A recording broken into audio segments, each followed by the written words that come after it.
Hello everyone. Today's topic is NPA and its type. First of all, we know that NPA is an abbreviation term. It stands for non-performing assets. Before move on to this term, first we will discuss what the bank will do.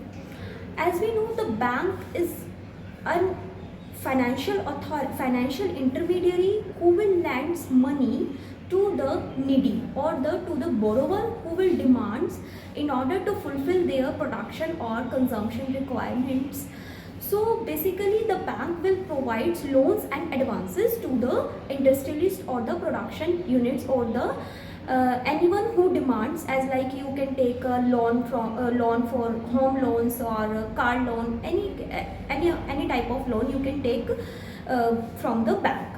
So the bank basically do to provide to lend money to the borrower. So now comes to the concept of NPA.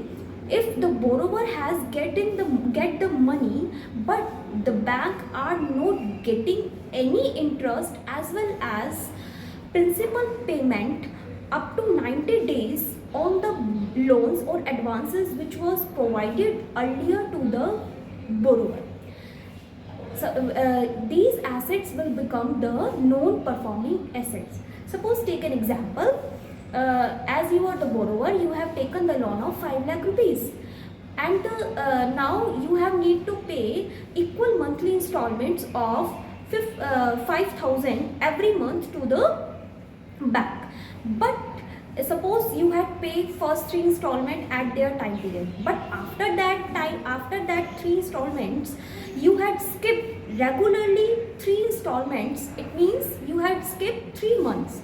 You had not paid any interest as well as principal to the bank up to 90 days continuously. So the loan which you had taken earlier will become the non-performing assets for the bank.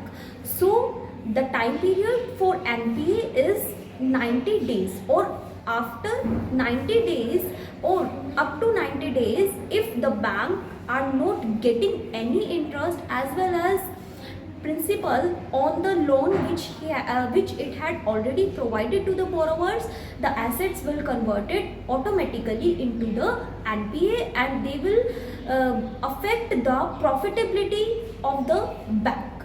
So I hope the meaning is clear to you. Now move on to the types of NPA. Basically, there are 2 types of NPA. One is gross NPA and another is net NPA. Before we discuss the difference between gross NPA and net NPA, first we clear about the one term which is known as provision. Provision is an amount of money that bank kept with itself in order to compensate the loss occurring in future due to rise in NPA or due to increase in NPA level. So let's take the same example which we have already discussed. In case of 5 lakh rupees loan, suppose the borrower had not paid any EMI or any interest or as well as principal pay to the bank. So in that case, the in order to compensate this loan, the bank already know that 50% chances that the assets will become NPA in future. So the bank had already capped 10% of the amount of the loan which had provided by the bank. In that case, it is a 1 lakh rupees. The bank had already capped 1 lakh rupees with itself.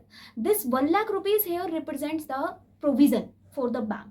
So I hope the meaning of provision is clear to you. The provision is the amount of money that bank kept with itself in order to compensate the loss of NPAs. Now move on to the difference between gross NPA and net NPA. Gross NPA represents the overall loss to the bank. In our example, we have taken the case the borrower did not pay any EMI to the bank. So in that case, gross NPA will equals to the loan which is provided by the bank, which is 5 lakh rupees in that case. But if we deduct the amount of provision or the money which had already kept by the bank, in order to compensate this loss, we will get net NPA. So gross NPA minus provisions is known as net NPA, or which net NPA represents the actual loss rather than However, the gross NPA represents the overall loss of the bank. I hope the meaning is clear to you. In upcoming video, we will discuss the another classification or further classification of NPAs. Thank you.